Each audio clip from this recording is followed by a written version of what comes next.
ओम नमः शिवाय। दोस्तों, हर हर महादेव। भगवान शिव के 12 ज्योतिर्लिंग देश के अलग अलग भागों में स्थित हैं। इन्हें द्वादश ज्योतिर्लिंग के नाम से जाना जाता है। प्रिय भक्तजनों, इन ज्योतिर्लिंग के दर्शन, पूजन, आराधना से भक्तों के जन्म जन्मांतर के सारे पाप समाप्त हो जाते हैं। वे भगवान शिव की कृपा के पात्र बन जाते हैं। ऐसे कल्याणकारी ज्योतिर्लिंगों की कथा आज हम श्रवण करने जा रहे हैं। आज की वीडियो बहुत ही खास होने वाली है क्योंकि इसमें ज्योतिर्लिंग के बारे में आपको बताया जा रहा है। प्रिय भक्तजनों, यदि चैनल पर आप पहली बार आए हैं तो चैनल को लाइक, शेयर और सब्सक्राइब जरूर करें, जिससे भगवान भोलेनाथ की कृपा आपके ऊपर बनी रहे। चलिए वीडियो आरंभ करते हैं। शिव पुराण के अनुसार भगवान शिव लोक कल्याण के लिए एक लिंग के रूप में वास करते हैं और भगवान शिव के 12 विग्रह को ज्योतिर्लिंग कहा जाता है। यह भारतवर्ष में 12 ज्योतिर्लिंग अलग अलग स्थानों पर स्थित हैं। इनमें सर्वप्रथम श्री सोमनाथ जी का स्मरण किया जाता है।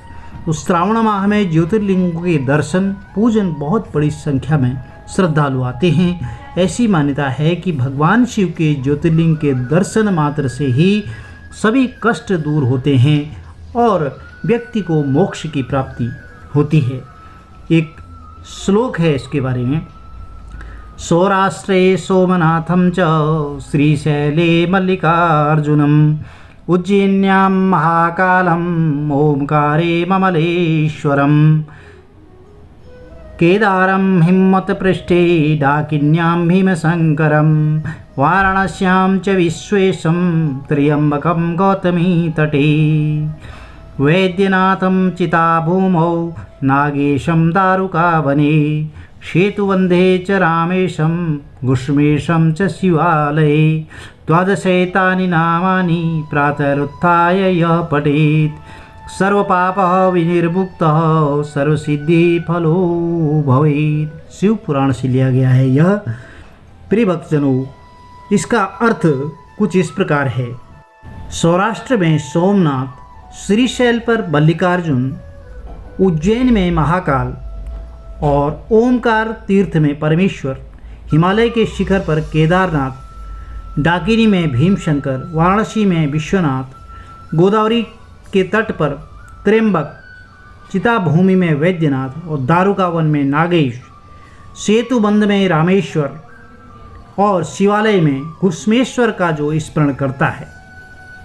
प्रतिदिन प्रातःकाल उठ करके इन 12 नामों का जो व्यक्ति पाठ करता है वह सब पापों से मुक्त होकर संपूर्ण सिद्धियों को पाता है, संपूर्ण सिद्धियों का फल प्राप्त करता है। ऐसा माना जाता है कि पृथ्वी के यह वो स्थान हैं जहाँ पर स्वयं भगवान शिव प्रकट हुए थे। वहाँ ज्योतिर्लिंगों की स्थापना हुई थी। इन सभी ज्योतिर्लिंगों के अलग अलग नाम और अलग अलग विधान हैं। शिव पुराण के अनुसार सभी ज्योतिर्लिंगों के उपलिंग भी हैं। ऐसी मान्यता है कि इन ज्योतिर्लिंग का प्रतिदिन स्मरण करने से 7 जन्मों के पाप कष्ट मिट जाते हैं। इस मंत्र के नियमित जाप करने से भगवान शिव बहुत ही प्रसन्न होते हैं और अपने भक्तों पर असीम कृपा प्रदान करते हैं। तो आज की वीडियो में सोमनाथ की कथा का श्रवण करने जा रहे हैं। बोलिए शंकर भगवान की जय। सोमनाथ ज्योतिर्लिंग भारत का ही नहीं परंतु विश्व का भी, पृथ्वी का यह पहला ज्योतिर्लिंग माना जाता है। यह मंदिर गुजरात राज्य के सौराष्ट्र क्षेत्र में स्थित है। शिव पुराण के अनुसार जब चंद्रमा को दक्ष प्रजापति ने क्षय रोग होने का श्राप दिया था, तब चंद्रमा ने इसी स्थान पर तप करके इस श्राप से मुक्ति पाई थी। और ऐसा भी कहा जाता है कि इस शिवलिंग की स्थापना स्वयं चंद्रदेव ने की थी। विदेशी आक्रमणों के कारण यह बार बार नष्ट होता गया और हर बार यह बिगड़ता और बनता रहा है। चलिए कथा श्रवण करते हैं। गुजरात प्रांत के कठियावाड़ क्षेत्र में समुद्र के किनारे सोमनाथ नामक विश्व प्रसिद्ध मंदिर में यह ज्योतिर्लिंग स्थापित है। पहले यह क्षेत्र प्रभास क्षेत्र के नाम से जाना जाता था। यहीं भगवान श्री कृष्ण ने जरा नामक व्याध के बाण को निमित्त बनाकर अपनी लीला का संवरण किया था। यहाँ के ज्योतिर्लिंग की कथा का पुराणों में कुछ इस तरह वर्णन मिलता है। दक्ष प्रजापति की 27 कन्याएं थी। उन सभी कन्याओं का विवाह चंद्रदेव के साथ हुआ था, किंतु चंद्रमा का समस्त अनुराग और प्रेम उनमें से केवल रोहिणी के प्रति ही रहता था। उनके इस कृत्य से दक्ष प्रजापति की अन्य कन्याएं बहुत अप्रसन्न रहती थीं। उन्होंने अपनी यह व्यथा कथा अपने पिता को सुनाई थी, तो दक्ष प्रजापति ने इसके लिए चंद्रदेव को अनेक प्रकार से समझाया, किंतु रोहिणी के वशीभूत उनके हृदय पर इसका कोई प्रभाव नहीं पड़ा। अंततः दक्ष ने क्रुद्ध होकर के उन्हें क्षयग्रस्त हो जाने का शाप दे दिया। इस शाप के कारण चंद्रदेव तत्काल क्षयग्रस्त हो गए, क्षय रोग हो गया। उनके क्षयग्रस्त होते ही पृथ्वी पर सुधा, शीतलता, वर्षण का उनका सारा कार्य रुक गया। चारों ओर त्राही त्राही मच गई। चंद्रमा भी बहुत दुखी और चिंतित थे। उनकी प्रार्थना सुनकर के इंद्रादि देवता और वशिष्ठ आदि ऋषिगणों ने उनके उद्धार के लिए पितामह ब्रह्मा जी के पास गए। सारी बातों को सुनकर के ब्रह्मा जी ने कहा, चंद्रमा अपने शाप विमोचन के लिए अन्य देवों के साथ पवित्र प्रभास क्षेत्र में जाकर के मृत्युंजय भगवान शिव की आराधना करें। उनकी कृपा से अवश्य ही इनका शाप नष्ट हो जाएगा और यह रोग मुक्त हो जाएंगे।